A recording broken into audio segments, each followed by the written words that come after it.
Good evening. Hello. I assume you're all well. Welcome back to the John D channel and to our continuing live stream series wherein we comment on and explicate about the Twin Peaks: The Return, which was David Lynch's last cinematic work. We've done 2 episodes. This is the 3rd. Unfortunately, our friend Prudentialist is not with us tonight, but we will soldier on. And just want to make sure, can someone give me a heads up? Yeah, I think we're live. And joining us, of course, is our friend Christopher Sandbatch. How are you, Sandbatch? Pretty good. I've done a number of things that may have caused some minor mouth irritation in the last couple of weeks.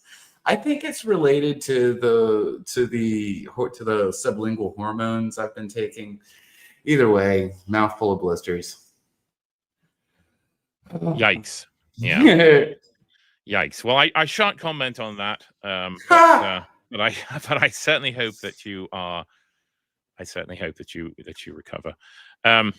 So let's see. Before we go off on the and start the stream, I just want to say, there we go. Look at that. Look at that beautiful thing. This was courtesy of a friend on Twitter called Undead Hobby Horse, who has made various little animations, which I shall be using. Let's see. Is it gonna? There we go. It's not going to loop for some reason, but there we go. So if you'd like to support Mr. D and you are feeling quite generous, then you can mosey on over to buymeacoffee.com. That's all one word, buy me a coffee. And you can, of course, buy me a coffee, and that would be greatly appreciated, a coffee or 3. You can also, if that's too difficult to remember, you can visit coff.ee/John D, and that's John D spelt with an IOHNDEE. And just to hammer that in, we'll sorry, I'm still relatively new to this streaming thing, so I'm sort of managing files. Here we go. Yeah, there's the address if you didn't get it. So certainly do that. This is a stopgap because I'm not yet eligible for monetization. So if you like to help, then this is the way to do it. So thanks for that. So we last left off at the end of episode 2.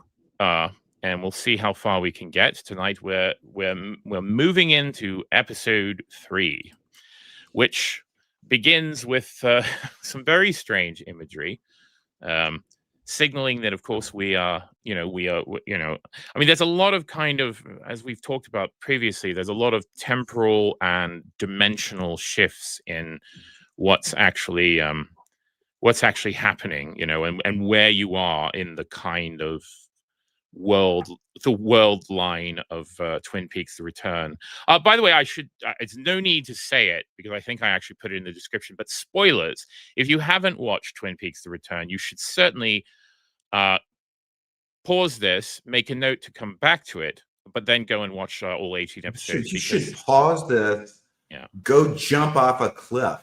No, I can't say that. I can't say that. It's a terrible thing to say. No, we love all our friends, even the ones who haven't watched something that literally was on 10 years ago almost. But yes, if you haven't watched it, major spoilers, warning, spoilers. There we go. So we begin our episode 3 journey with these strange images of purple fluids and liquids and sort of liquids of different densities and opacities and such, and then fallen from. Wait, go back to the last image. Have I talked about, whenever we've done this, have I talked about the fluid dynamics that appear all through this season of this show? Interesting. No, I don't think you have. I know I commented on it when we were watching it, but I mean, this is a thing that Lynch has. He has a general fascination with this, and when I would say this, what I'm referring to is the dynamics of fluids in an environment. And there are this is one of the really strange things that he and I both have crippling obsessions with. I've written about this before. I am intrinsically fascinated by gas fluid dynamics, which is, or really just any kind of fluid dynamics. And I've even written about like designing the way I wrote an article. You can go check it on my Substack, and it was a year ago. It was so the proof that I am the living avatar of David Lynch. I was writing about this a year ago before I even really knew anything about it. And I wrote, it was a line that I had read in Heraclitus, the Greek philosopher. And it was to the effect of, and her voice reached across 1,000 years. And I had this real moment where I was sitting there, and what I was doing was I was mixing up incenses, and I was like, oh, voices and scent profiles can be mapped roughly similarly. And like one of the things that we see constantly is this like sort of image right here, this like the flow of heat and light and energy through gases and the effects that it has on them. And one of the things that's really interesting here is that this actually corresponds to a really elaborate theory of history that I think is also playing out, that I know I've talked about across the series. But we tend to think of, and if you imagine yourself, either on the left or right, you probably have an idea of what your theory of history looks like. And, they usually get tossed back and forth between the linear, the progressive, or the Whig theory of history and the cyclical or the Spenglerian Platonic concept of time. What we're doing here, one of the things that whenever we talk about both of those theories of history, we are in fact doing what I call a dimensional reduction, because we're very literally, when we say linear and cyclical, these are concepts that are derived from sort of mathematics, and in particular, I think probably, no, it's not geometry. This is going to be algebra.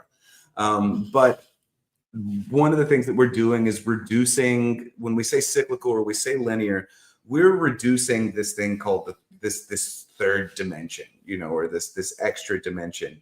And so what we inevitably always have is this like flat concept of history. But when you start to, and mathematically, this is just progressing into calculus, where we can take that, we can sort of take that cycle, or we can take that line and we can rotate it out and create a three-dimensional shape. What we're doing is expanding the dimensionality of our concept of history. Okay. And how is this relevant to what David Lynch is doing? If you remember, I keep making this three-tier, this sort of three plot point, or this three-world theory of Twin Peaks: The Return, where I said that what's happening is, on one hand, there's the things that are happening in the Judy dimension. On the other hand, there's the things that are happening in Twin Peaks. On the third hand, there's the things that are happening in the FBI. But these things aren't actually separated from one another. Okay. And each time what you do is you take one of those flat cyclical or linear histories, say however you choose to go about looking at it. What you're doing is creating, each like sort of like tick that you move it out, you're creating another history.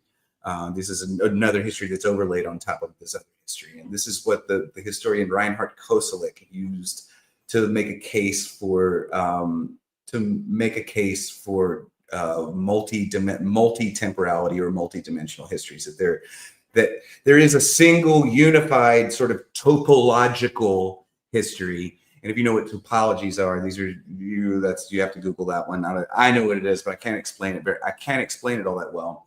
But the unified, if history can said to have an actual shape, it would be one of these things that is a topology that is sort of approximated by overlaying all of these multidimensional cyclical and linear and whatever other histories, all of these personal histories, and the aggregate shape of it would look remarkably like what we're looking at here. And that took a long time for me to get all the way around, but I think it's a really important point, because there's a desire to sort of unify disparate parts into a whole, and I think the same because I know whenever I'm looking at cigarette smoke trailing off, I'm always thinking about exactly these things.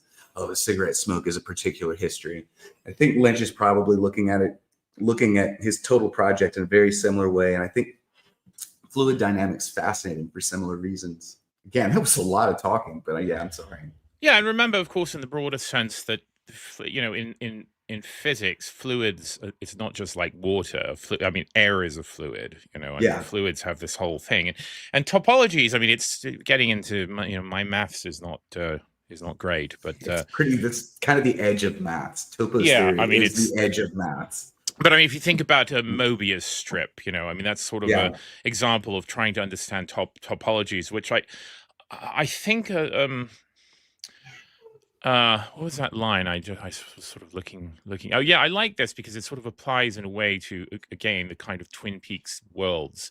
The properties of geometric object that are preserved under continuous deformation. So the topology remains throughout various, again, deformations like twisting, crumpling, bending.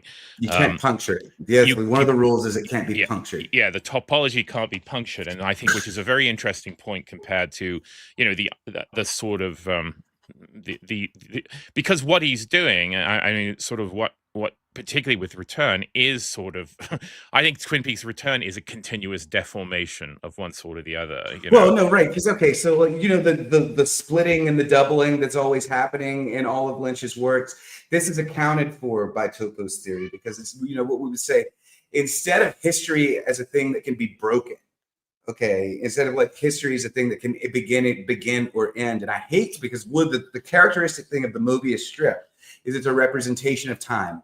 And it's an addition of a fourth dimension to our standard XYZ axis. And what that has the effect of doing, True Detective season 1 fans, what that has the effect of doing is flattening the entire surface.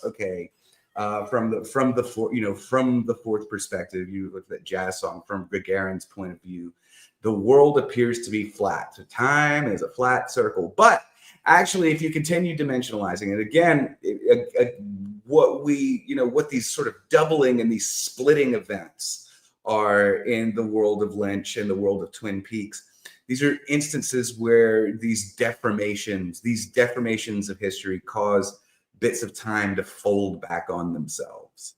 And so like it does, and I guess this probably has its root in his transcendental meditation shit. Because I mean, I get all of this from Blake and a bunch of weird historians nobody else reads. But I mean, this is the assumption that everything is of one whole. And all of a sudden, all of these other things that they say, like we live inside a dream. Well, that means the dream is real, though. That there aren't any that we can sort of empirically pull these things apart and slice them a little bit, but we can't actually, the actual thing, to Milton Post, the meaning, not the name I call. Whenever we actually look at the whole thing, it's actually just this sort of topological, this blob that is sort of reality, existence, history. It's the unified everything. Yeah, of course, we're very familiar, a phrase that Lynch used a lot based on his adherence to transcendental meditation, the unified field, which he often connected to physics in a quite dubious way. But it is certainly, I think, pertinent to this. Also, I just, I can't resist this image of David Lynch contemplating fluid dynamics. He's like, that's it. But you see, again, it's like he does it with the cigarettes. It's one of the things that cigarettes do is it constantly gives you an indication, because he really generates a lot of smoke from these things. Yeah. And he is, that's what he's doing, is he's just, he's creating an aura around himself to one extent or another. I would also say spasticus autisticus in the chat says, now, given that name, he says topologists are the base schizos of mathematics. Your conjecture is false. Source, just look at this 73-dimensional shape. And that's totally what That's I love that. That's beautiful. Yeah, Spasticus autisticus is an old friend of the D universe. So yeah, I like it. And his name is lives up to his name. Yeah, it reminds me though.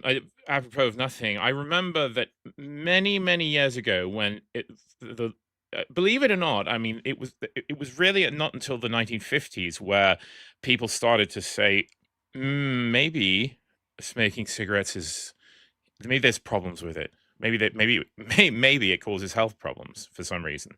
And then there was a study, and I believe one of these studies was funded by R.J. Reynolds or one of those Philip Morris. And the conclusion was that people smoke not because they're addicted. There's no addictive qualities to smoking cigarettes, but they like to watch the smoke. And that's not addictive. And I always thought that, yeah, exactly. It wasn't addiction. It was because it was the pure abstract pleasure of watching the smoke. And to me, of course, I think that's beautiful.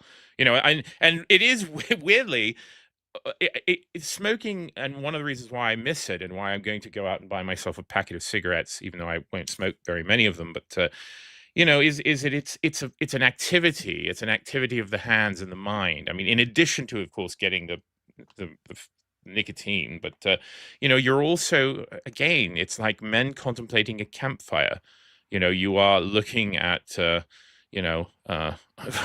fluid dynamics in a literal and I think spiritual way. There's something mesmerizing about any sort of combustion reaction. Yeah, it's true.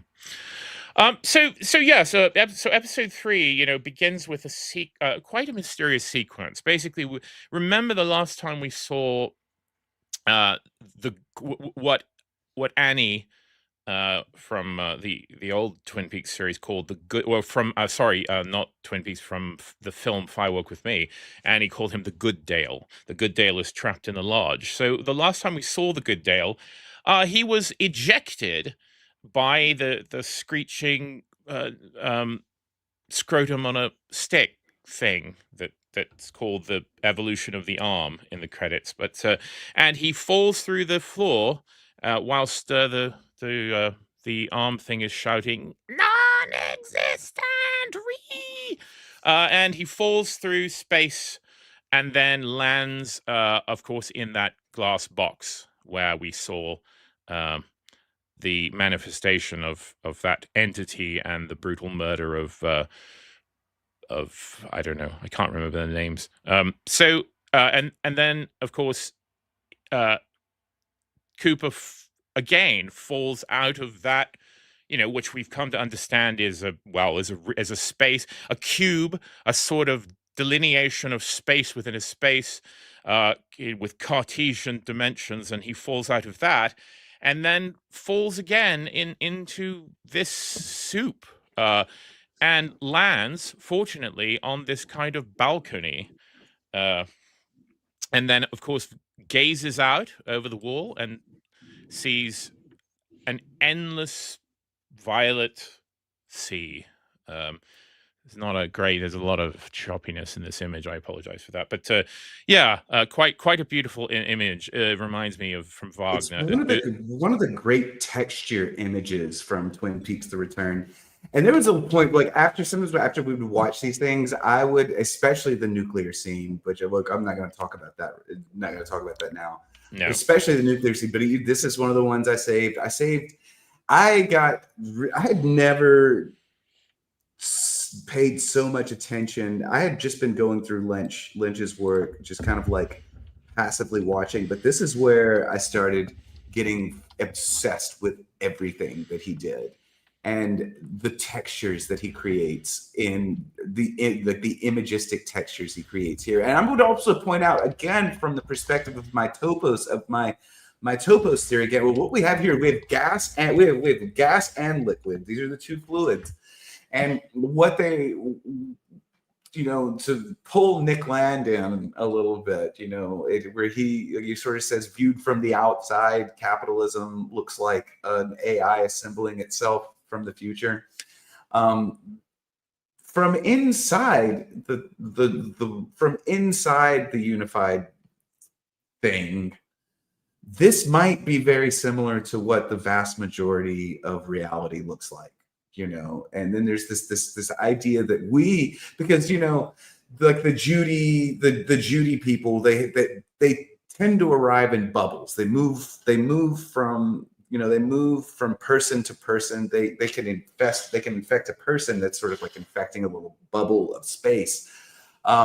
That we're all like, in addition to everything sort of being there all at once, that what we are in are these little, like, sort of like droplets of non-nothingness that exist within this sort of vast cosmology, trapped, as it were, sometimes. Indeed, and reminds me from a line from Wagner, which I think was then used by Eliot in The Wasteland, und leer das Meer, which basically means the sea is empty, and sort of calls to mind this. Actually, many years ago, I did some paintings, a series of paintings of kind of a vast darkness manifested. I was sort of very interested in this kind of contrast between which you see primarily, like, you know, if people remember images from the moon landing, you know, it was this sort of contrast between the blackness of the sky seen through no atmosphere whatsoever, and then of course the bright albedo of the surface of the moon. And so I translated that into a lot of kind of weird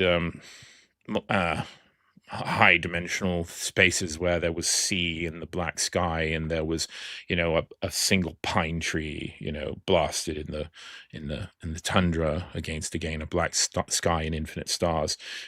So yeah, this image also appealed to me very much as well, and makes me think back again to Lynch's, you know, constant invocation of this this unified field, the plane of pure consciousness. In fact, he often used, you know, said an ocean of consciousness into which you find your way, and in which you dive, and all potential stretches to infinity in every direction. So it's yeah, it's a very interesting image. Elliot And Hacker mentions Venus, and I'm looking at what is the surface, this, like, not the surface of Venus, but sort of the atmospheric surface of Venus, and it does have a very similar, yeah, a very similar aspect. The spiral light of Venus. Yeah. Anyway, so but of course, you know, I think consistent with Lynch, also there is architecture, which you don't see. You only see it. You don't see the full view of it until another episode. But there is a strange architecture in the midst of this sea, onto which Cooper, you know, landed.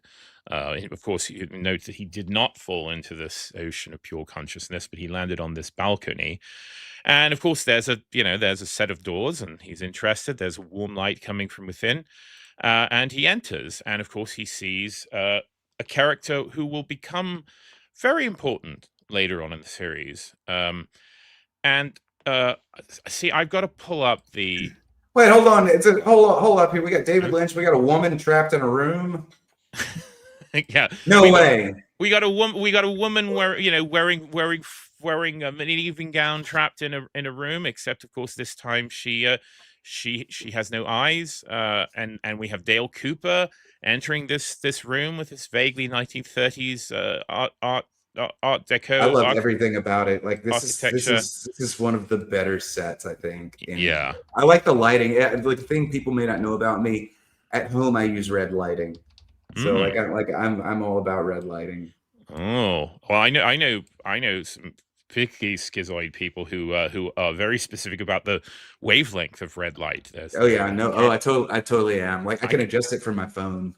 Wow, amazing. I've got to pull up the cart because I don't want to do that thing what I always do, where I'm just like, I don't remember their names. I don't remember any of the characters' names. Let's see who she is credited as. Oh, there's so many characters.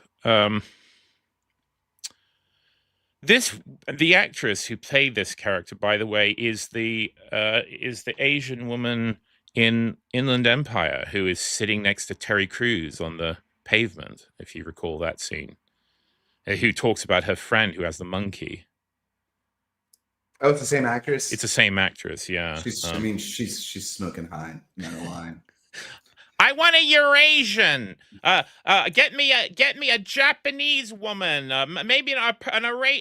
Yeah, there's a clip of David Lynch where he's requesting the cast. I need a Japanese woman with no eyes, and I need a spider monkey.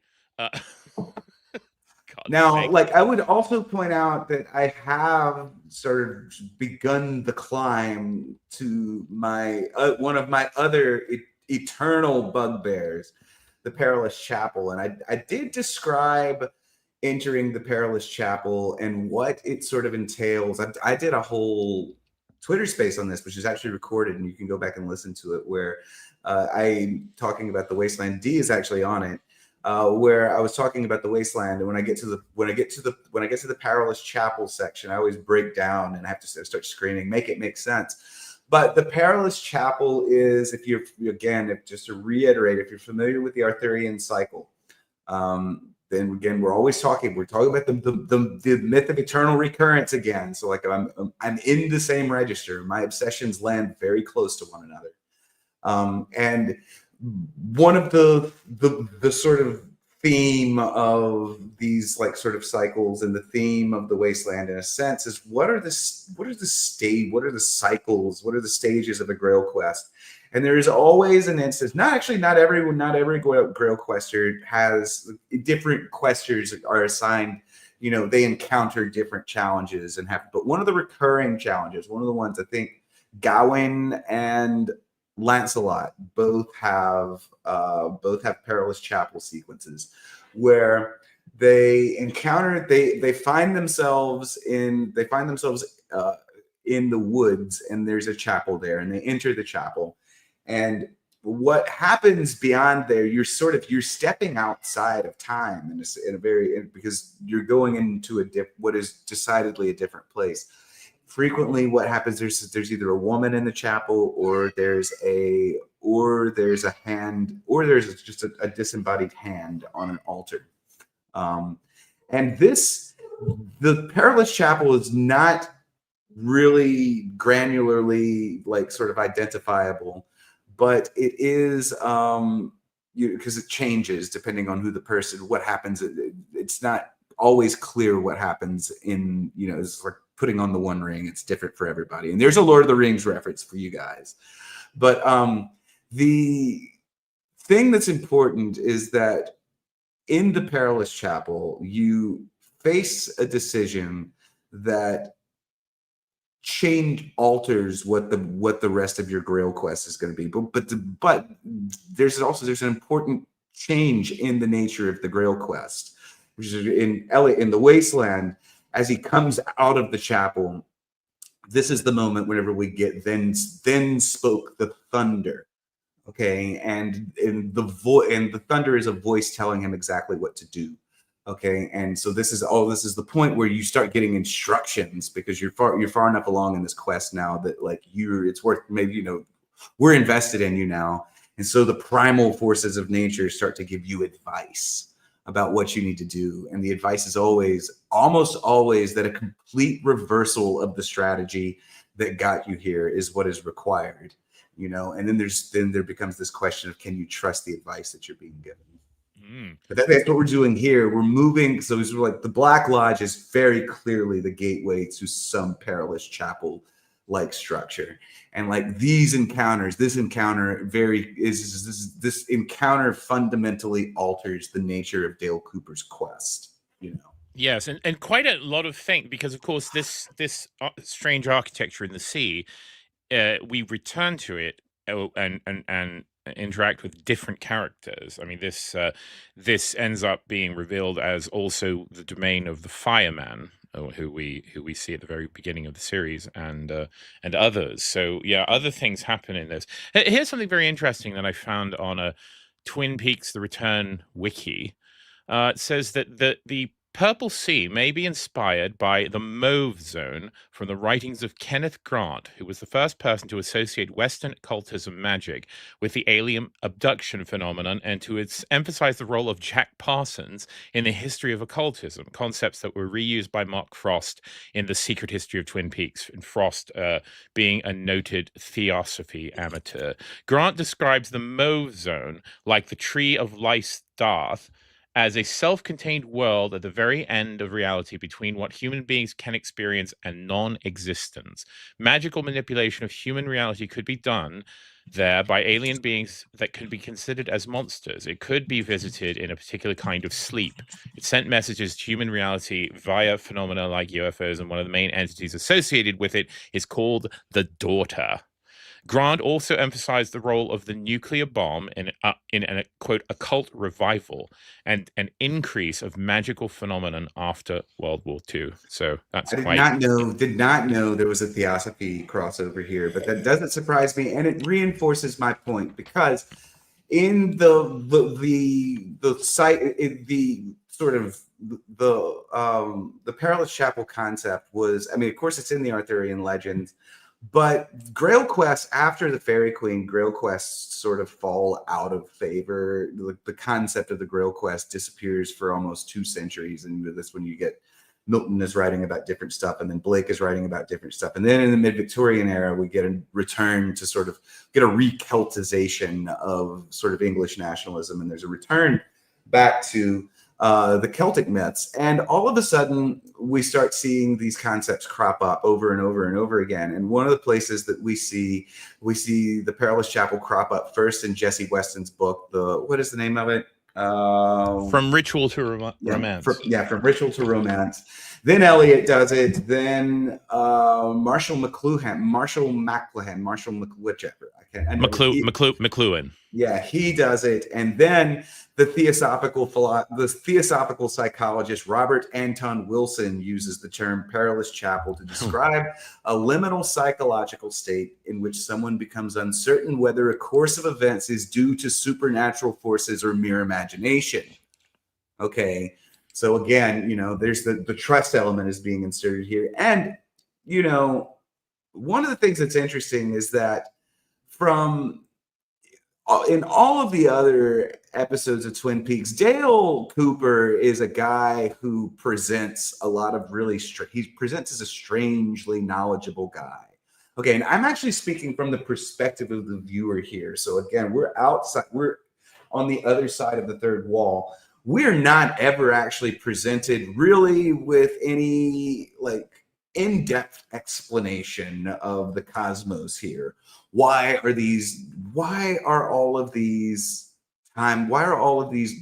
strange dimensions? Why are these evil spirits running loose in the West in the early 21st century, late 20th century in the Western United States? And how do we all get here?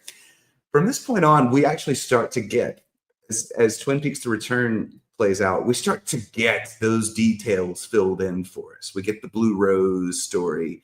We get to see a lot more of the FBI's backstory. And there becomes this question of whether or not the characters in this story, especially Dale Cooper, whether or not what he's doing here is actually really him. And what are his sort of motivations? Is this Blue Rose thing gone too far? Is any of this real? There are serious questions that are introduced by this, because to give us an explanation for this entire cosmology this late in the game. We're being introduced here to this sort of perilous chapel concept. So where the sort of the concreteness of the internal logic of the world that we've been watching for this whole time starts to destabilize. Famously, Robert Anton Wilson claimed that the only way to return from the perilous chapel was either death or agnosticism. He doesn't mean agnosticism quite in the same sense that most people mean it, because he's a theosophist, of course. But that's what he says. Do you ever sort of get into any of the Discordian things? Yeah. Well, I live in New Orleans, so I'm surrounded by it all the time. Right. So, like I do have, I actually, I say that, but then I have the Liber Null sitting on my desk, but it's not. I've never read it. It's been sitting on my desk for years. Probably good enough just to have it sitting there. I'm not actually I'm not. I mean, I'm a literary theorist and a poet and that sort of thing, and a modernist, like an actual modernist, so. I do run into it quite a bit, and there are some occult aspects to modernism itself that, like, some people might. And of course, I'm like a Landian, but no, I actually don't really get into like late 20th century theosophy. Not nearly as much as Land did, for instance. And look what it did to him. Yeah. Anyway, the other thing I should add, I don't think if I've ever mentioned it. I don't hear. I mean, obviously, maybe it's a bit of that information that's so obvious that people think it needn't be brought up, but Dale Bartholomew Cooper is the full name of Kyle MacLachlan's character, is of course strangely the same name as D.B. Cooper. Do you know about D.B. Cooper? Oh, of course. Well, hold on. First of all, how bizarre. So the Austin thing didn't work out. I was only there for 6 months because I was getting health procedures done, and I don't trust Louisiana. But I am attempting to get back to Texas as fast as I can because this place is driving me crazy.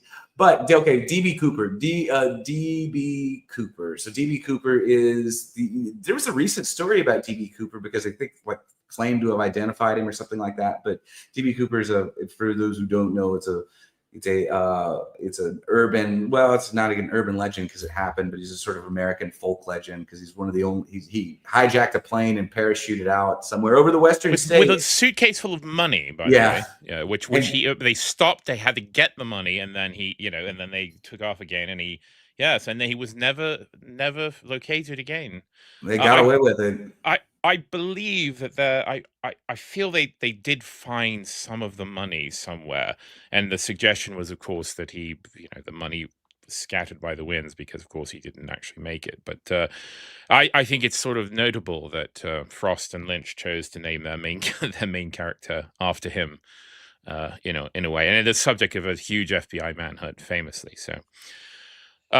Anyway, let's get on a bit. So, and of course, one of the things that is found in this room where Cooper finds himself are these glorious things, which I feel like David Lynch probably designed these or built them. These certainly look like something that he could have cobbled together, or certainly gave a clear idea to the art department. But sort of giant.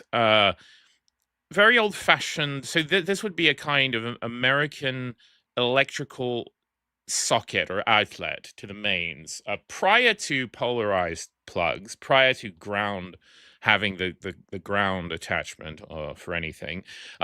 Made out of course, these were all made out of Bakelite because it was, it's resistant to high temperatures and electrically insulated and such. But these strange, big electrical panels, all with numbers. This one's 15. And you will perhaps note, and we'll look later, I won't pull up images now, but those numbers are very familiar to anyone who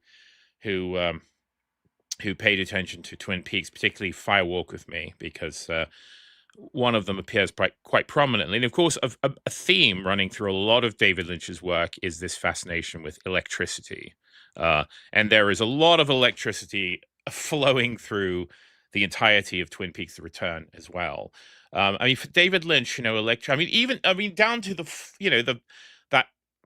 well-known pattern on the floor of the Black Lodge, or what everyone thinks is the Black Lodge, that sort of, that zigzag wave, so there's a lot, and of course various characters at times shouting electricity and such. So there is a great concern, and I think for Lynch, electricity is this kind of meeting of the kind of physics and metaphysics, in a way. That electricity, of course, is a phenomenon that we can harness, and of course, which really created what we think of as the modern world, and all of its terrors. horrors beyond comprehension.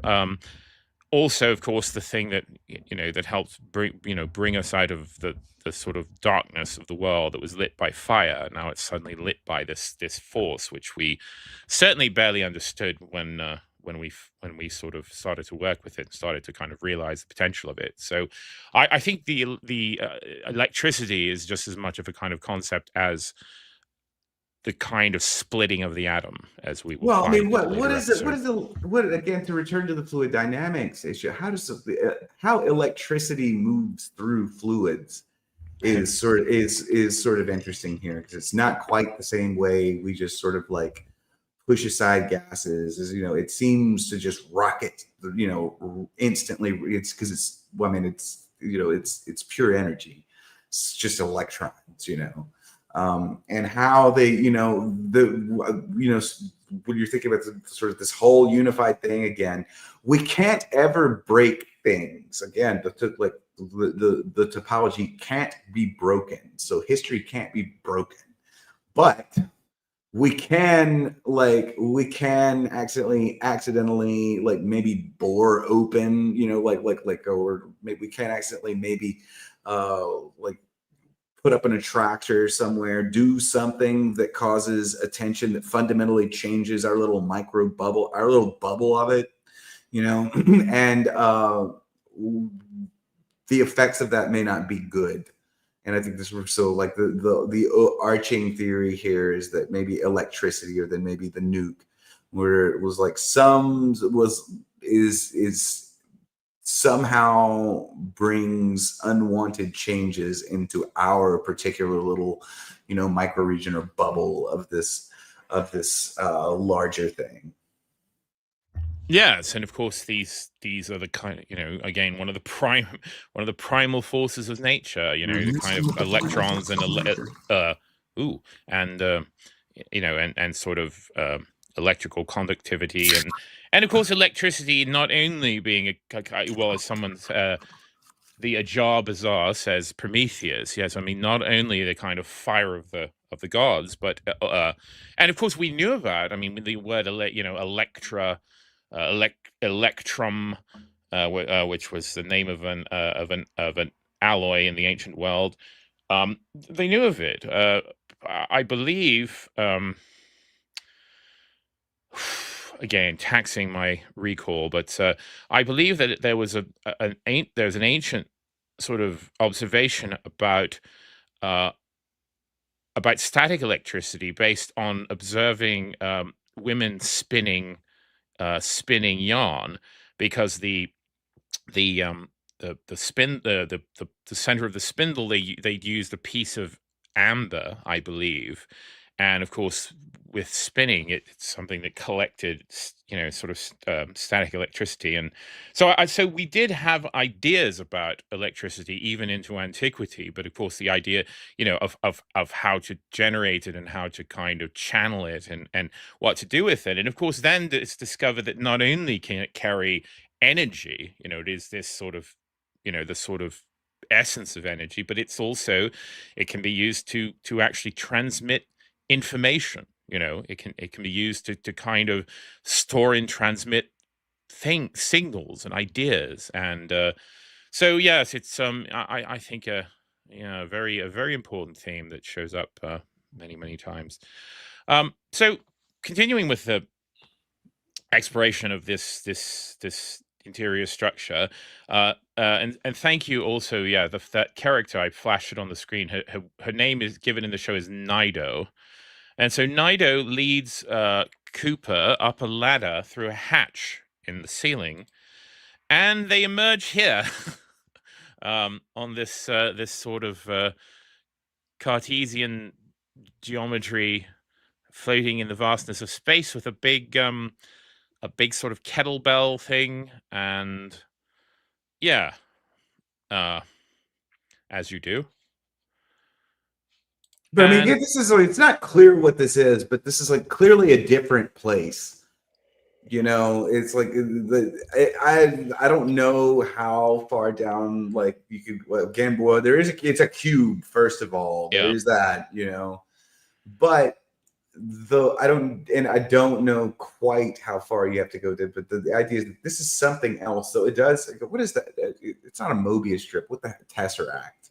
Tesseract. There's a sort of Tesseract quality to it. Yeah.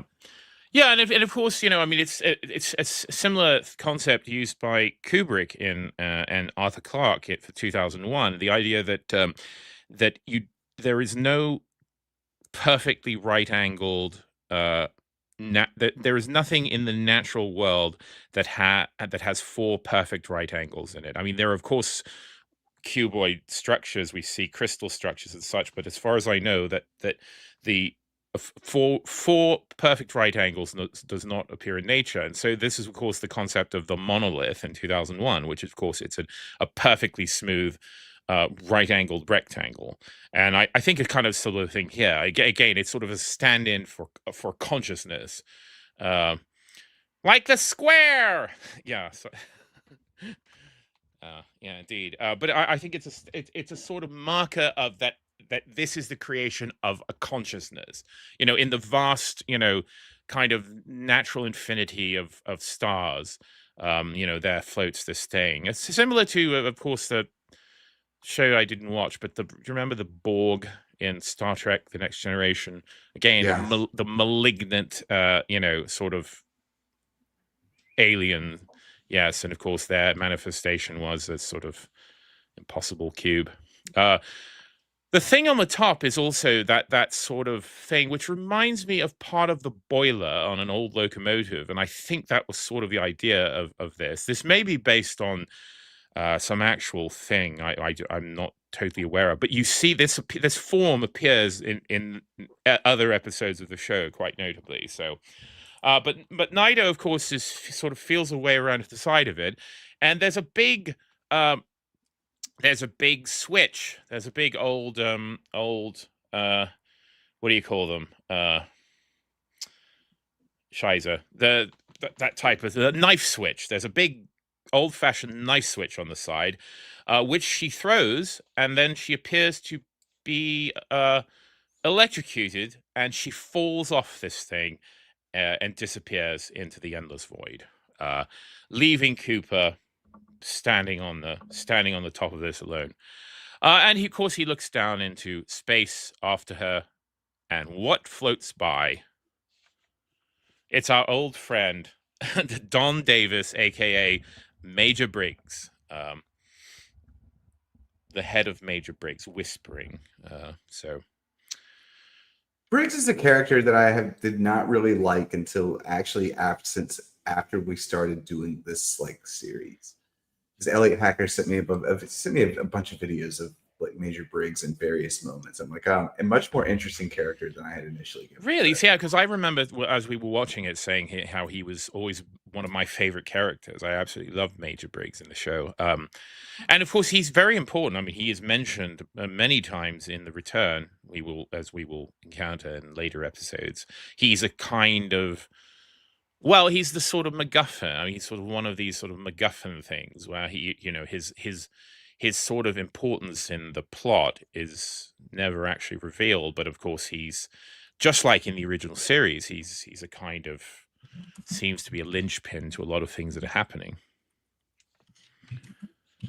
So we briefly leave this other dimension, and we find ourselves back on the highway, where the Mr. C, the bad Cooper, the doppelganger, is speeding in his Lincoln, and of course this time 253 is one of those things that's noted several times in several episodes of this. But we see, of course, that it's fast approaching this time, and Mr. C seems to know what this means, what's going to happen when we reach 253.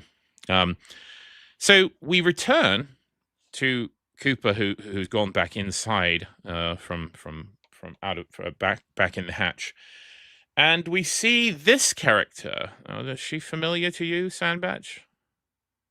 Oh, I remember you were telling me exactly who it was. Yeah.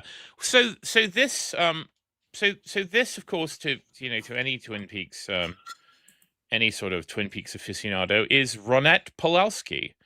She is not credited as such. I don't recall what she's called in the credits in the Twin Peaks Return credits, but it's the same actress who played Ronette Pawlowski, and Ronette Pawlowski is the girl who was with Laura Palmer when she was murdered.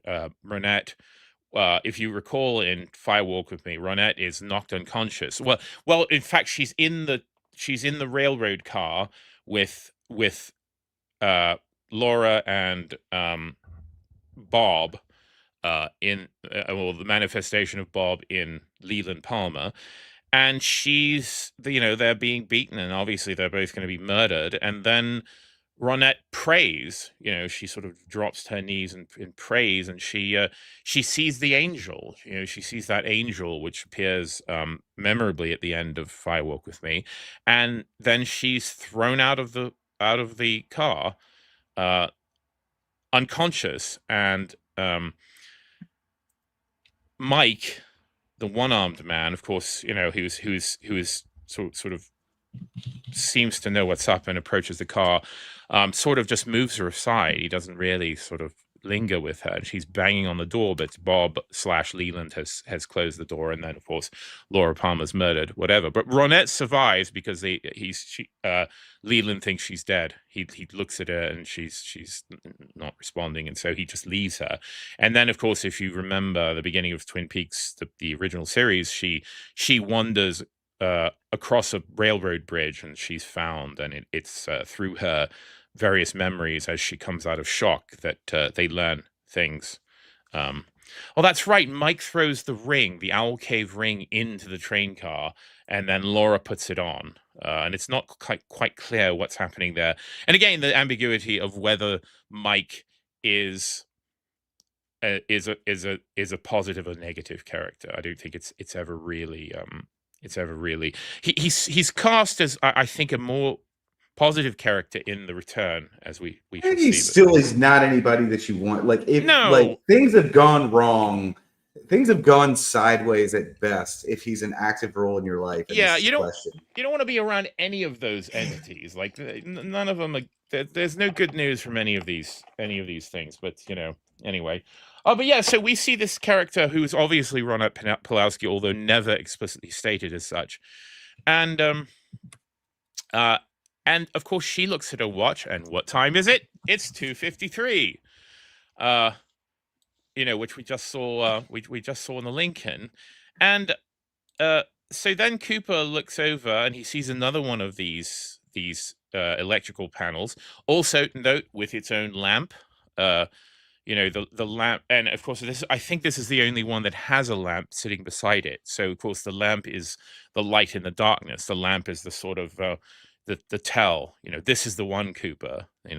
This is the go towards the light. I always miss the lamp symbolism. I lean on you heavily for that. I also miss it in literature. Like, there's there's a very early section of Heart of Darkness, which is another one of my obsessions, of course.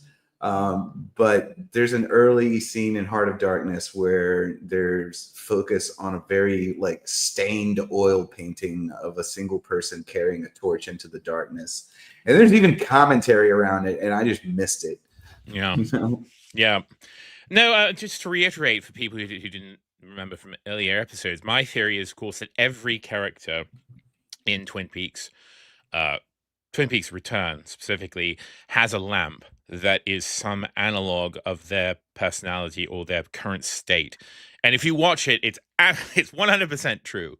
There is literally a lamp associated with almost every major character, including here. But what transpires here is that there begins this absolutely frantic, terrifying pounding on the door. The door to this room. There is obviously something quite powerful and terrible, banging on the door, trying to knock it down, trying to come into this room. And so there's this sense of urgency, and this character who, thank you, is credited as American Girl, in the in the return credits, but She she's was an American girl. but she basically indicates that Cooper's got to do something, and he goes near this electrical panel, and whoo, there's this big flash, and his head sort of deforms towards it. Yeah. And so he very quickly gets the idea that he's got to plug himself in. He's got to go through the socket. And then, of course, quite a terrifying line. You'd better hurry. My mother's coming. Boom, boom, boom, boom, boom. And of course, back to the idea of the daughter, in that theosophical reading of this, and of course the association of the Is this the daughter of Judy? Is that what's going on here? We don't know. And again, mother in Twin Peaks: The Return, of course, as sort of the apotheosis of mother is, of course, Sarah Palmer, who is turned into the most terrifying character in my estimation in this. Of course, the mother of the murdered girl, and of course, yes, the association with whatever Judy is. That Judy is this sort of deep feminine principle of evil, the inverted mother, the devouring mother. So yeah, and she conveys that Cooper's got to make a decision, and of course, he does. He steps closer, and he basically is sucked in to the electrical socket. One of my favorite shots right here. Basically, just goes in there bodily. And I like also that it's the socket is this kind of it's the positive and negative. You get the positive hole and the negative hole. Now, of course, AC they're both the same because it's alternating current. But and then of course the human body sort of having bilateral symmetry of a sort, then ends on the two prongs, the two poles of the legs and the feet. But it's not quite clear again how you get your head through two separate outlets. But that's fun. And then, of course, in the inverse of one of the Beatles songs, you don't take nothing with you but your soul. Well, you can't take your souls with you because, of course, his shoes fall off. So he goes literally in without his souls. I sort of. It's incredible to me that It's incredible to me that David Lynch is not English. He's the most English person who's ever not been English. Interesting, because I think of him as like the most American person I've ever seen. Yeah, I don't think those are mutually exclusive. Yeah, maybe with it. Yeah, you're right. And also I made note that in the Twin Peaks, the original series, the one-armed Mike, the one-armed man, his physical manifestation is that he's a shoe salesman, and he becomes very important because it turns out that one of his boots, which has a very distinctive sole, it has a marking on the sole, which is how they find out it's Leo Johnson, his boots that contain the tape that becomes important. They find out that it's Leo, and that Leo bought these boots from this one-armed man. And so literally he's a merchant selling souls, which I think I don't know, have any confirmation, but I think that was certainly intentional. I mean, there's no way it's not. Yeah. It's virtually impossible for this not to be. Yeah. Yep. And so, of course, all this again converging at 2:53. Something going to happen. So we see Cooper go through without his shoes, and then we see, of course, Mr. C, the bad Cooper, crashes his Lincoln. It does some few rolls, and then and also notably the cigarette lighter. I guess they're not cigarette lighters anymore. They're just like electrical outlets in the car. It starts to glow and flash because, of course, it's also an outlet. Because this sort of transmutation between these dimensions seems to must take place near an electrical outlet of some sort. And so Mr. C becomes ill, and then suddenly we flash to this place. Now, you know how the kids like to talk about liminal spaces. Rancho Rosa is, if there's ever been a liminal space. Now, The problem is not that the problem is that the real problem with the liminal space stuff is that it's actually too important of a concept to get casual with. So like it's like these things are real, they're real symbols, but they're just it's not it's like sorry girls, it's not bed rotting on a bad day. Yeah, it becomes sort of trivialized, you know. And I mean, to the point that there's even like these accounts on Twitter that are like, you know, liminal space, and it's just like, how many pictures of an empty hotel hallway, you know, can you show without sort of proving that you don't quite understand the kind of significance of this concept? I certainly think Rancho Rosa is such a place with all of its terrifying connotations in the desert, you know. I've got a question. I again, being new to YouTube. The next slide, there is an unclothed woman. I chose a shot where you can't see any naughty bits, but she's clearly nude. Can you get yeeted for that? I think no, I don't know. I don't know anything about YouTube, but if you're still trying to get monetized, then probably don't do it. Okay, well, I shall skip it. Hang on. Yeah, I mean, Rancho Rosa is the sort of like, I have this like long theory, and I've spent the last couple of weeks with a woman from Mount Shasta, and I had like I have this like concept of the 10 places that like the 10 like sort of like energetic points in America, and it's like Mount Shasta is one of them, of course. Then there's like Taos and the Grand Canyon, and New Orleans, of course, is one. But then there are these sort of, if there are places of like highly concentrated energy, then there are simultaneous posits the opposing interests of like totally blank area, the wasteland, the totally signalless area, and Rancho Rosa is definitely Nevada is that place. Yeah, Nevada is that place, and also, of course, the site of the Trinity test as becomes important. That's at White Sands, and that's an energetically dense location. Yeah, I've been there. I've been to that site. So yeah. So at the slide I skipped, of course, we see a new character. We meet a new character who is clearly a fat Kyle MacLachlan with really bad hair. You will see in a moment. The shot that I had, we first see him with a naked black prostitute. So that's the one it's not going well. I skipped. It's not going well, and of course we're just like, wait, what is this? Who is this? And of course, then we see he's complaining about having a pain in his arm, the arm, and of course we see he's wearing the Owl Cave ring. How he came to possess it is a mystery, but we know what happens when people take the ring. So he becomes violently ill, and then in this wonderful shot, yes, he vomits. But it's not just vomit. Of course, again, Twin Peaks aficionados will note the prevalence of creamed corn in particularly in Fire Walk with Me. Cream corn is a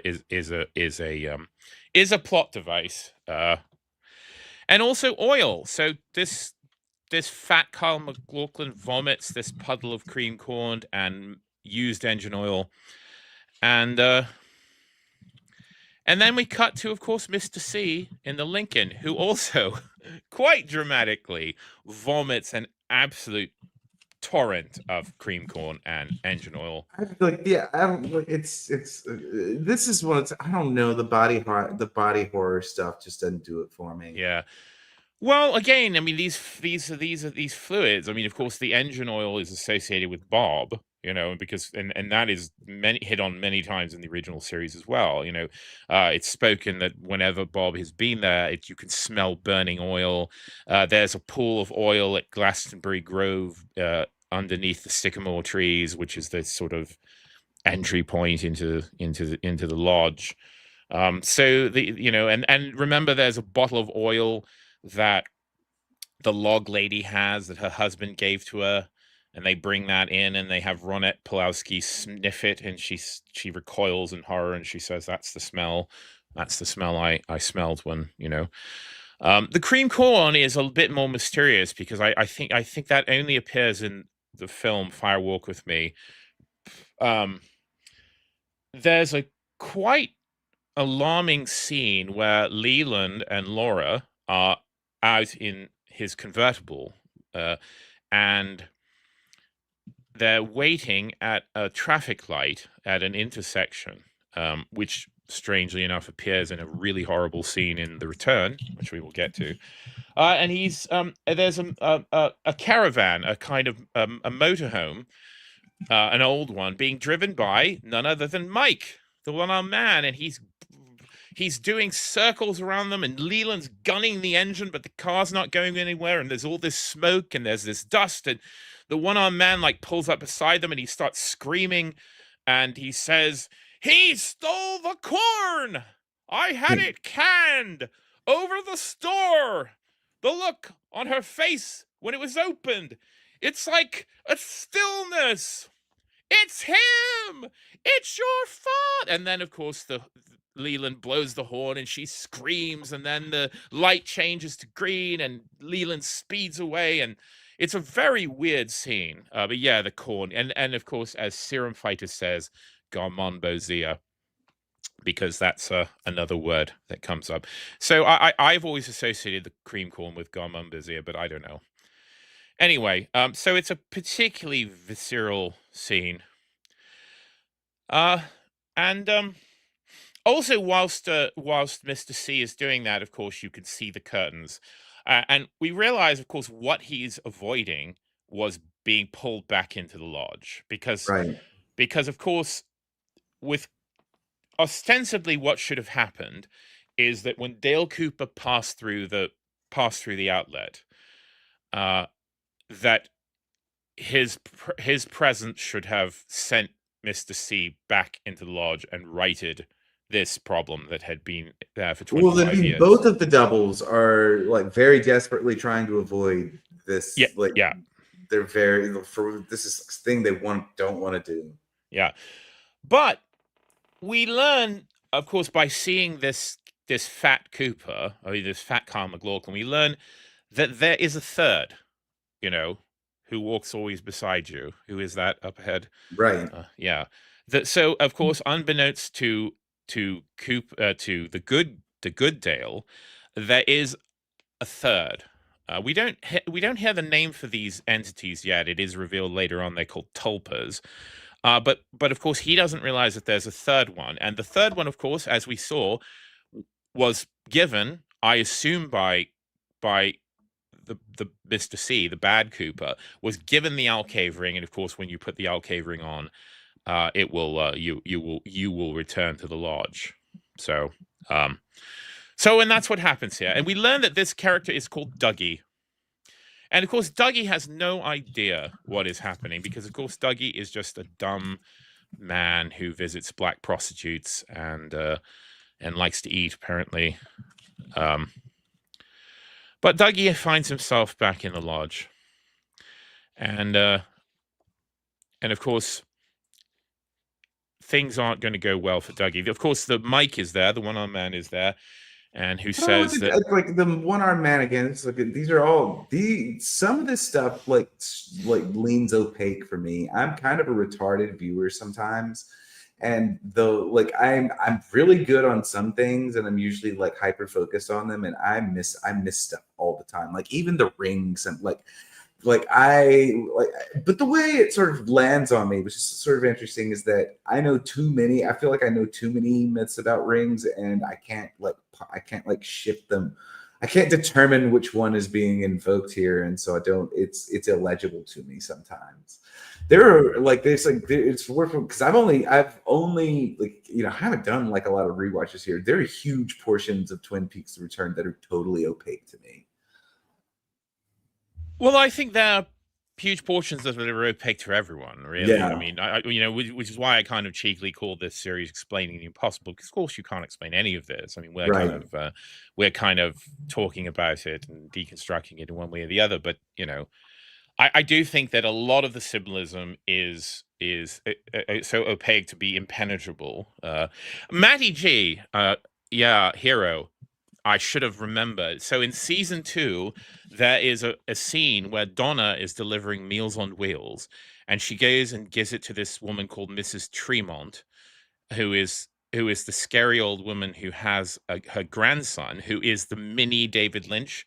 Do you know that little boy who's dressed up in Yeah. the David Lynch outfit and has the David Lynch hair, and is clearly this hilarious self-insert? Yeah, so she brings the tray, and Mrs. Tremond is. I don't remember Maddie G. Is she horrified that there is cream corn on the tray, or that there isn't? I think she's horrified that it's on the tray. It's on. Yeah, it's there. There's like a big blob of cream corn, and then little mini David Lynch. Because again, David Lynch would never, under any circumstances, pass up an opportunity to show an audience creamed corn. Because why? Yeah, she hates the cream corn. That's it.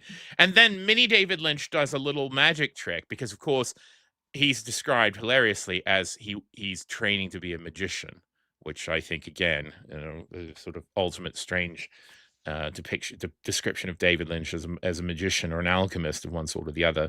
But yeah, he makes the cream corn disappear and reappear in his hands. So yeah, thanks, Matty G. I'd forgotten that the cream corn actually is in the original series, not only in Firewalk with Me. Anyway, but so notably, the one-armed man gives a little speech, which you end up hearing. He gives the speech apparently to other characters, and he says, "You were manufactured for a purpose," and something like, and that purpose, I think, has been fulfilled, which of course is not what you want to hear, because it causes your head to explode and turn into a cloud of black vapor, and then a golden ball comes out, and then you turn into a stone, and then you're gone, and there's just this little gold seed left. So that's it for Dougie. Yeah, a Serum Fighter says apparently the green on the owl ring is from a Formica table. Yeah, this is a Formica table. Green is its color. Yeah, there's a whole scene in Firewalk with Me where the dwarf is stroking a green Formica table. But what is it? Yeah, I remember this, but like, what? Like, is that a ruse? Like, where does that go? Where does that particular symbol go? We don't know where it goes. I mean, Formica is something I associate very much with the 1950s. I think just a David Lynch. I use that word today. I use it to describe, because everybody was going crazy about Trump tearing down the White House or whatever. I'm like, that thing needs to be remodeled. There's Formica tables in it. Yeah. Yeah. But no, to me, the owl cave ring looks like it's made out of malachite. It looks like it's intended, perhaps malachite or maybe an emerald. I don't know. Yeah. Okay. Where are we? Yeah, and so the one-armed man, of course, he picks up the seed and puts it away, and puts the ring back on there's a table. There's a quite elaborate table in the lodge where the ring goes. And then, of course, back at the room where we saw Dougie, we saw this character the last time, we, of course, see the electrical outlet. And what comes out of it but, of course, our friend, the good Dale, who sort of, yeah, who again appears in a sort of shroud of black vapor next to the vomit, which makes a horrible noise when he actually comes out. It goes bang, and the prostitute is in the shower, and she's like, "What the hell is that, Dougie?" Sounds like an explosion, whatever. She comes out, and of course is met with this sight, and she's immediately says, "Dougie, where'd you get that suit?" Yeah. Also not noting that his hair's completely different, and that he is about 50 pounds lighter. I got a lot to say about that, but I can't on YouTube. Oh, really? Uh-oh. Okay. You can tell me another time. So, I mean, he wakes up, but of course, he doesn't speak, he doesn't say anything, and he doesn't seem to be quite there. Like he's clearly not Cooper, like he's clearly shell shocked or something. But she leads him out of the house, and notices, of course, that he's not wearing shoes. So she goes in back into this house, and she gets shoes for him. I like there's also a hole in one of his socks there. You can see. I think so, if that's not a leaf. And then she reaches into his pockets and she finds this, which is, of course, the key to the Great Northern Hotel. It's hard to imagine that he didn't smell bad. I mean, like, man, you've been in there for 30 years, for 25 years. You're wearing the same suit. You didn't even get up and check your pockets. His hair perfectly coiffed. Well, again, it's a sort of we don't know how time passes in these places, So, it's like Lothlorien in Lord of the Rings, where you don't know how long you've been in there. Matty G, yes, that's good. I knew you were. I do. Go ahead and read that one, because that's totally opaque to me.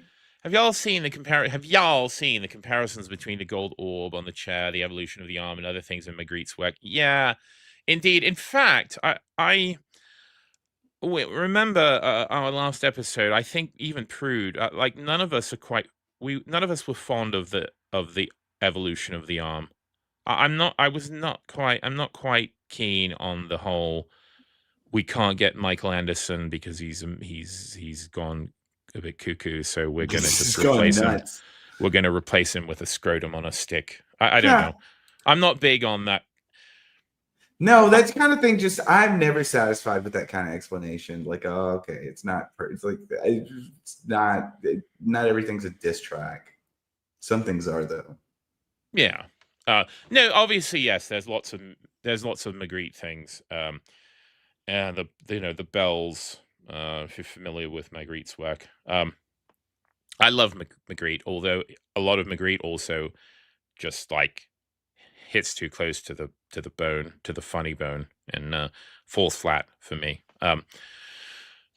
Yeah. So then they get into her yellow late model Jeep, I think it is, and she's driving him. Now, of course, given that, she asked him, "Did you have a stroke or something?" Because he was complaining about his arm, and now he's just catatonic, and also quite clearly a totally different person.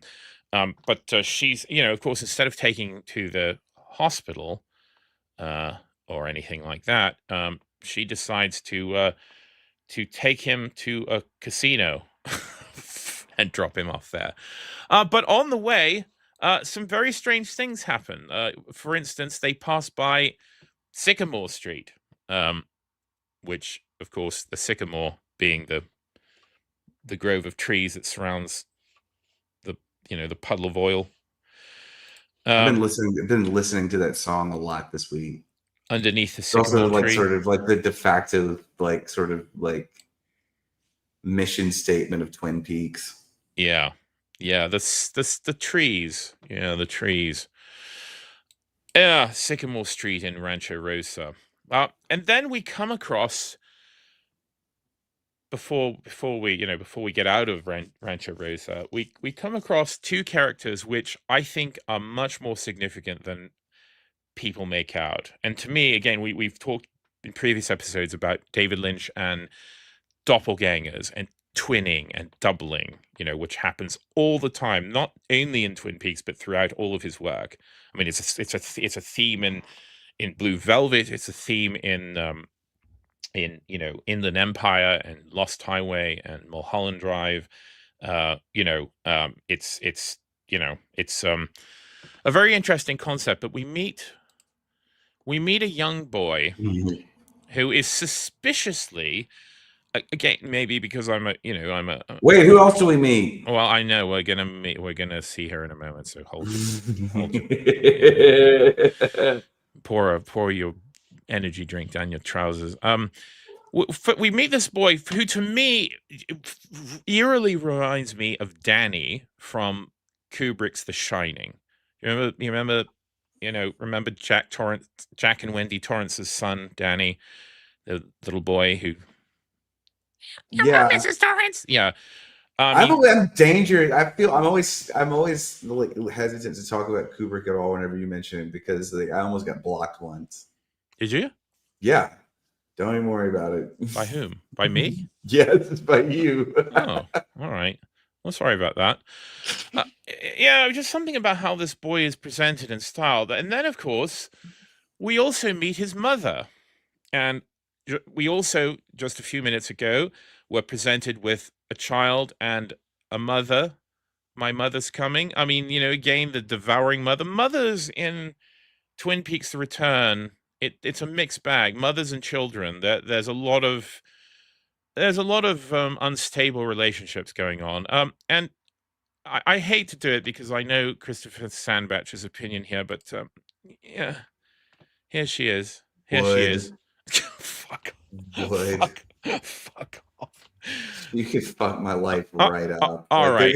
There goes a month and a half of my life. A month and a half. She's good for at least 2. And this is, of course, just the most over the top Lynchian tableau. One of my favorite shots in Firewalk with Me, by the way.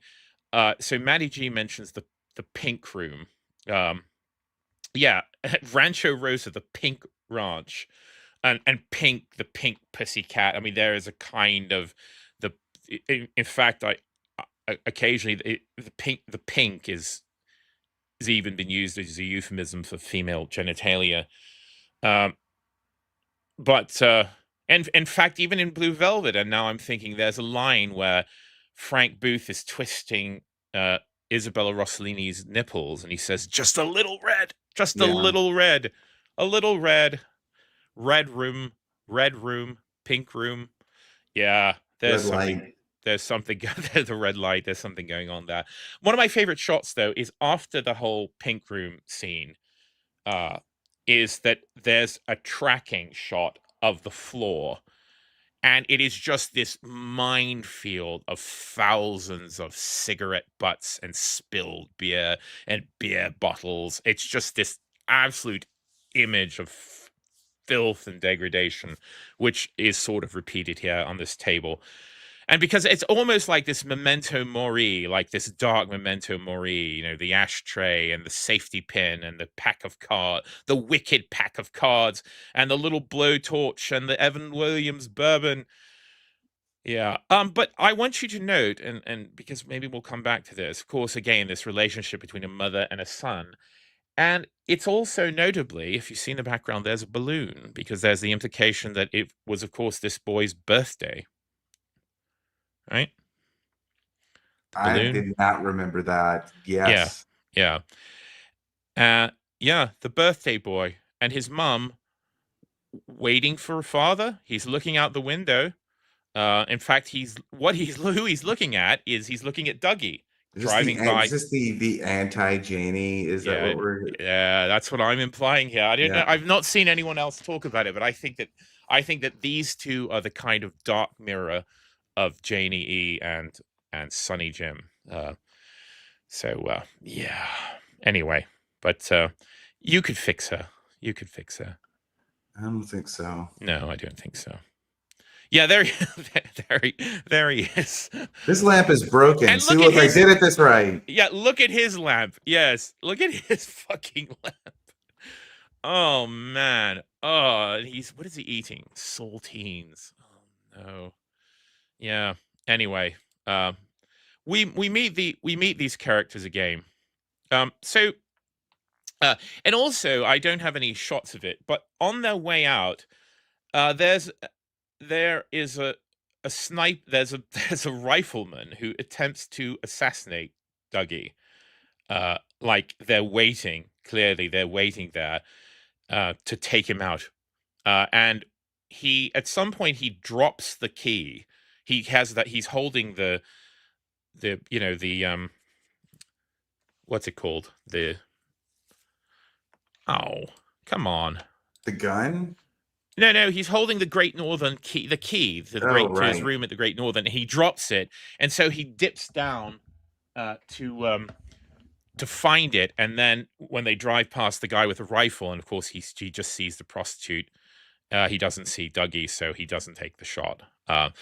And so they escape this ambush is this setup.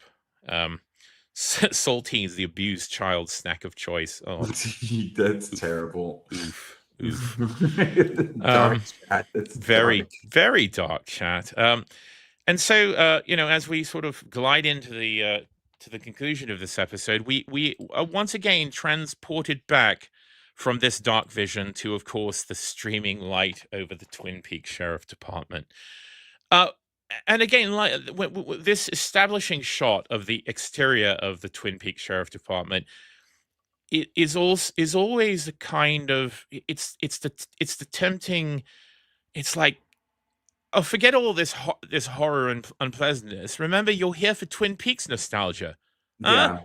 Here, I'm gonna give you what you want. Here's right the hell here. You know who's coming. Here's Lucy and Andy and Deputy Hawk, all your favorite old characters. And of course, we are treated to an absolutely ridiculous scene.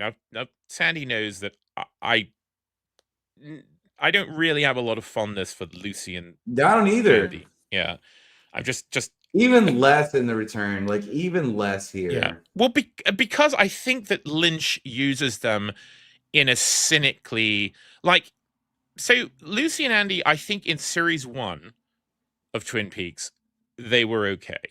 But of course, the minute that Lynch left and the show, they started to get other writers in, and Mark Frost also started to have less interest in it.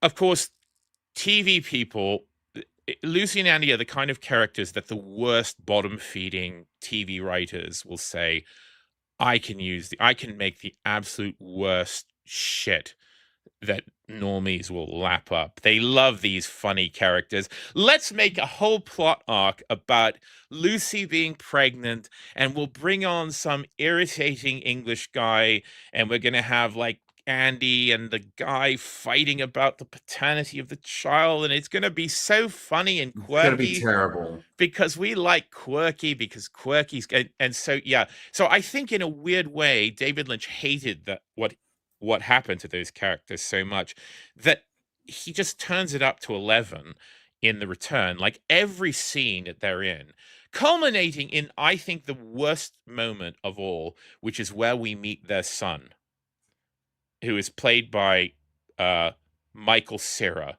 which is just, well, we'll get to that when it comes.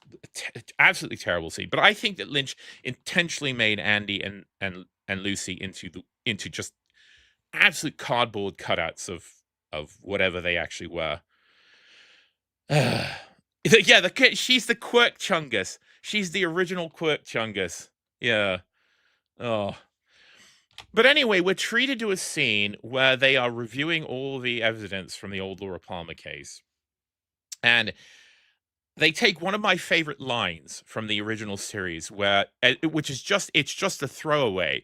But again, it's so weirdly non-specific in its original context, where Cooper holds up his little tape recorder and he says, Diane, I have in front of me 1 box of chocolate bunnies. And like, you never hear about it again. It's just funny because it's just such a non sequitur. But no, the return, we've got to come back to the fucking chocolate bunnies and make it this interminable scene where Lucy admits to eating one of the evidential chocolate bunnies back in the original series because she had gas, and her family had this legend where if you ate chocolate, it killed you. I mean, just fuck off. Yeah, that's the only real response. It goes on forever. Anyway, I had to put it in because, anyway, it's bad news. This is all, of course, subjective. I know some of you may love. If you tune in and you're the kind of person who says, I love Andy and Lucy, I mean, this is probably not the stream for you. Yeah, I love nostalgia. Remember that funny? If you don't want more Lucy and Andy hate, this stream is not for you. Reminds me of time. There was like the most insane thing I've ever heard said in the U.S. presidential debate. Lindsey Graham in the undercard debate in 2016 looked directly at the camera on Fox News and said, "If you don't want more war, don't vote for me." And I was like, dude, What? yes. Wow. If you want more Lucy and Andy, this shit is not for you. Yeah. Wow. Ooh, that's bad. I don't remember that. So then, yes, we discover that, of course, that the prosy has dropped quote Dougie. We learn, of course, the character's Dougie. Has dropped Dougie off at the Silver Mustang Casino. As you do when you have someone who's suddenly become catatonic and lost 60 pounds and changed their hairstyle and got a suit. Because that's what you do, right? And she gives him $5, I think. Yeah, that's where he gets the $5. She gives it to him. And so he shuffles in there and he goes up to the cashier and he gets his cup of coins. And then shuffles in and watches people playing the one of the more like absurd scenes. So absurd. Although again, funny, because if you've ever been to a cursed casino, I mean, it's sort of. I love the idea that the winningest person ever is a catatonic. I mean, unfortunately, it makes perfect sense. I have been in a casino since we watched this and the present moment, and I had a concussion at the time, and the only thing I could think about was the scene. Yeah, because I mean, it also reminds me. You know, there's this video or this GIF that goes around of all these people. There's an old lady in the foreground. They're all sat at these gambling machines, and they're just pushing a button over and over and over. They just sat there, just tapping a button. Because if you go to a casino, I mean, that's what these people are. I mean, they're just sort of hollowed out. Yeah, I mean, it's Dougie. And of course, something you're going to hear me elaborate on in future episodes is that Dougie is a sort of cipher for the everyman. You know, like Dougie is the natural state of human men. Yeah, it's in like sort of Blakean terms, he's an Urizenic figure. Urizenic figure. Just dark. Yeah. So anyway, yeah. So it turns out that Dougie. So he watches a man put a coin into the slot and then go, hello, and then the guy gets a jackpot, and so Dougie, of course, just repeats what people say to him and repeats what he thinks he sees. So he assumes that that's what you do. You put a coin in, you say hello, yeah, and then you get a jackpot, which he proceeds to do, and he goes from slot machine to slot machine doing this, but he has a little vision. So basically how he chooses the slot machine is that a little image of the red room appears over the slot that he goes to and then wins, which has puzzled me. I'm always slightly puzzled by that. Why is the selection choice the red room? Like what magic is this? I mean, like, my assumption is that this is like there's an implicit recognition that like this guy. I mean, Mike is helping him at this point for reasons that aren't totally clear to us. So it's like, but you know, like Goober Cooper has been returned to us as the state of like a child, and I think it's like you could just surely show him lights and he'll follow them. You know. Yeah, maybe something that he recognizes. Yeah, and of course, I mean, you know, the literal, you know, the doppelganger, you know, and of course the mimic, you know, he becomes a sort of mimic, you know, he just again repeats things that he hears. But anyway, he just wins machine after machine after machine. He ends up, of course, winning a lot of money, as we will see in the next episode. So finally, we go back to the FBI, and we see that they're reviewing the case of Tracy.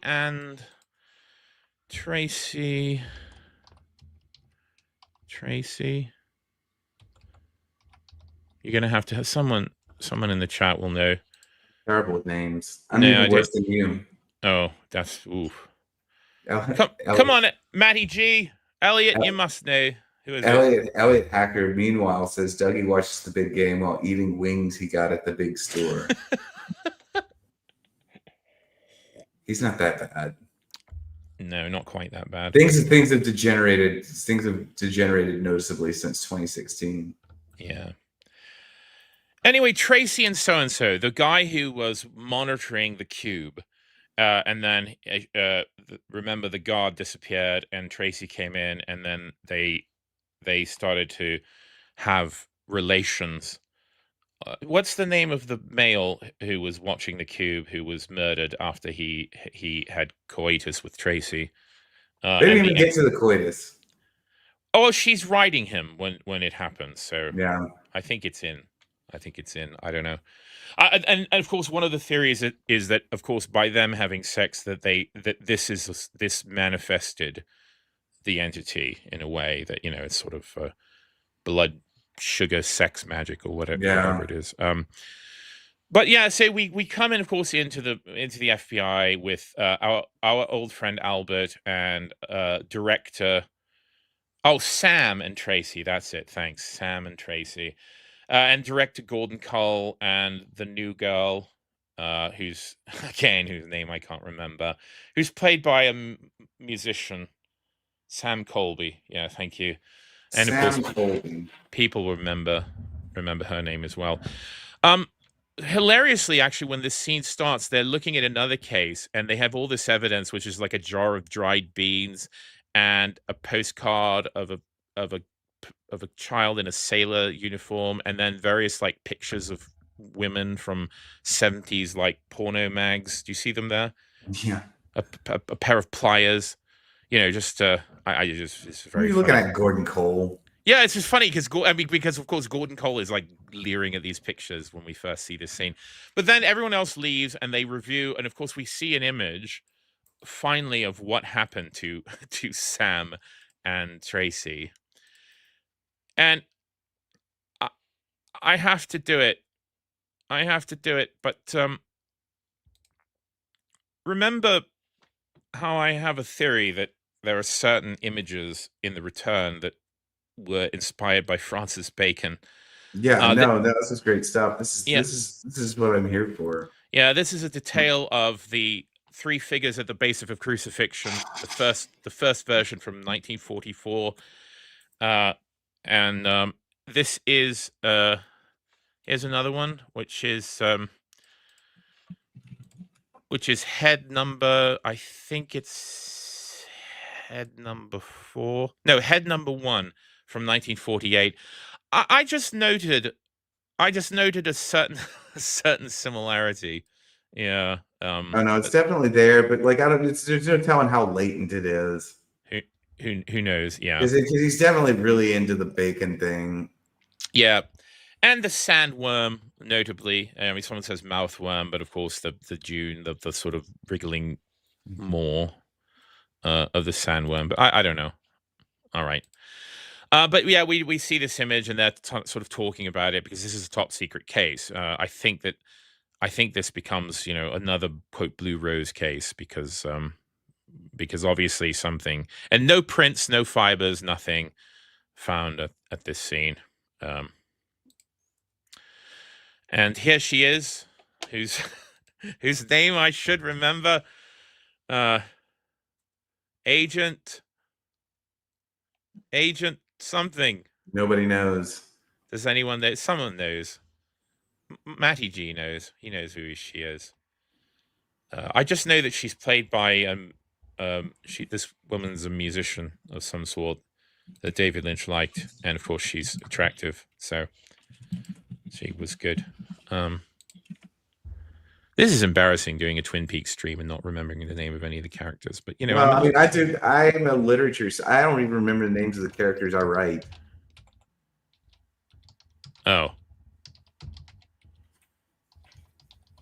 No offense. You're all the Yeah. same to me. Lol. Her name is Tammy Preston. Yeah, thanks, Matty G. Tammy Preston, who is played by a woman called Krista Bell. Yes, who is a Krista Bell, American singer, songwriter, model, and actress. She was a regular collaborator with David Lynch since they met in 1998. Wow, I didn't know they'd gone back. Their association had gone back that far. Anyway, so she plays Tammy Preston, who is the sort of the new agent. I like this shot, of course, because for some reason Gordon Cole has a big framed picture of Franz Kafka in his office, as you do. No, all right. I don't like Franz Kafka. I remember. You're baiting me. You're baiting me. I'm baiting you. Look, it's by the same. I don't like the body horror. It's exactly the same reason. Yeah. And it's probably not something I do. Probably notable. I like, of course, what's above Agent Cole's desk, which is a huge picture of the Trinity. The Trinity test as imagined by David Lynch. But of course, in the middle of this meeting, they receive a telephone call. And who calls on the bright red telephone, the bright red recherche dial telephone? Why, it's Dale Cooper. And of course, they're shocked. And they're going to fly right out there. We're going to fly right out. We're going to I don't know where they were. I can't remember where it is. The prison, basically. He's in a prison in that town. Serum Fighter. So Lynch had said on many occasions that the Metamorphosis was a seminal book for him. We're going to Buckhorn, South Dakota. Yes, which is where they go. And this is the end of episode 3. We get, of course, the shocking news that Cooper is heard from again after all these years. Yeah. And I also like, of course, you go into, in emoji world, when your mind is blown, of course, you put a little emoji with a mushroom cloud coming out of the head. And of course, their mind is blown because Dale Cooper has returned. So, well, what do we have to say in summation about episode 3? It's 3 episodes. Yeah. They start to get real. I think these were the 3. We actually watched 2 at once. We watched 2 at once and 2 the second time. And we did these like 3 days apart. Yeah. And through the first 2 episodes, I was not thoroughly impressed. By the 3rd, though, and I think it's when the Harry Dean Stanton character starts to appear. By the 3rd, I was really starting to get hooked. And I think by the 4th, I was like, this is the best shit ever. Mind you, I had already gone through seasons 1 and 2. And which I thought were great, but at this point I was just hooked on David Lynch, so like I would like anything, Oh, interesting. So Serum Fighter says that picture is from a bomb called Operation Plum Bob. Is that Plum Bob? I thought that was the David Lynch version of the Trinity explosion, but you may be right about that.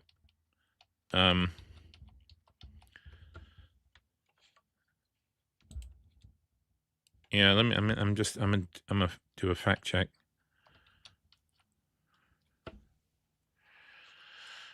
Operation Plum Bob is a series of nuclear tests conducted May 28th and October 7th, 1957 at the Nevada test site. Fascinating. And there were quite a number of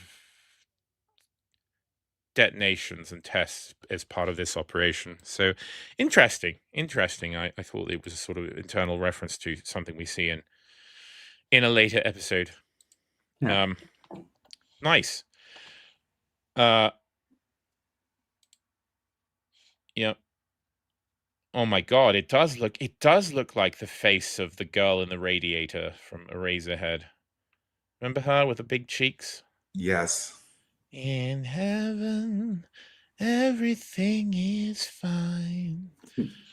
You got your good thing, and I got mine. Well, it's been interesting to go through this with you, Christopher Sandbatch. And as I said, you and I could fill any vacuum of time and space with commentary of one sort or the other. I'm gonna But let the people go. yeah, some interesting things. I don't know. I mean, I assume that we're gonna call it. I don't know Yeah. if I have the stamina to do another episode, but Dude, when we do LMD, it's 3 hours. I'm always flat. I have a hard time going past an hour and a half now, and I don't think it's because I'm getting older. It's because I've gotten dumber. yeah, same. I mean, I'm half the man mentally that I used to be, and I blame it all on drink and debauchery. But Huh. now that I'm living a clean and virtuous life, maybe it'll come back to me. Fat chance. No, I think 2 hours is good. I think 2 hours is just it's a good limit. I don't know, Sandy, if because unfortunately, Prudentialist is not available this Thursday, so we won't. He won't be able to come back until next Thursday, and I know because I've had there was a little bit of a gap. So I See, don't know. I've agreed to do something in the intermediate. Oh no, that's not till November. Oh, okay. I don't know if you possibly be available sometime later this week. Maybe we could do another episode. Let's Up to you. see. Yeah, Yeah, we'll I should be this weekend. Yeah, I can do later this week. Oh, what Thursday? That's 2 days. Yeah, I can do 2 days from now. I can do 2 days from now. I can do Saturday. Okay, Those are the days one I'm of the two. I will keep you all informed. But thank you. That would be great. I because I just remember I got Spader's getting back from what he was doing. He was doing Club Tropicale shit. oh And quote air quotes. Yeah. yeah. Okay. Yeah, so hopefully will we see you again. Apologies for the delay. I'm also gonna, I've got other things in the work for the channel. I, I definitely I want to check.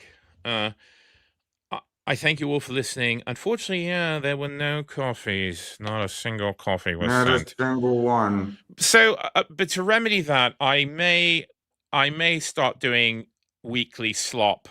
I may do. I thought about making a show called Popular Opinions, where we talk about popular things. I don't know. I may do some sort of slop thing, but there will be other things on the channel as well as this. I understand this is a sort of niche subject of interest, but if many of our friends like it, and I'm very happy that you've all been here. Again, if you are watching this episode in the future, you can at any time buy Dia coffee, and you of course do that by visiting buymeacoffee.com/John D, and you too can send whatever you like in appreciation for these wonderful things. But of course, my greatest appreciation goes to my friend Sandbatch for his ever trenchant commentary, particularly interesting the bit about topologies, which I had certainly never thought of. I spend a lot of time thinking about that. Like I Yeah. sitting here thinking about topologies. Yeah, it's good stuff, and I think particularly pertinent to this, even though as I said, I'm a bit too stupid to kind It's of. probably the door that I should like. Topology actually is probably the door that I opened that I shouldn't have, and I found something where you have to be smarter than me to understand. And I kind of feel like how like idiots feel when they read Shakespeare. Yeah, this is how I feel when I read Shakespeare. So no, it's true. I mean, well, again, sometimes the miner who strikes gold is not the person who knows how to extract it. That's just a technical job. It's the finding that's important, right? Yeah. Well, anyway, thank you all for watching. We love having you here, and we will, of course, have more Twin Peaks content for you. Hopefully later this week. Everyone, have a good night and goodbye.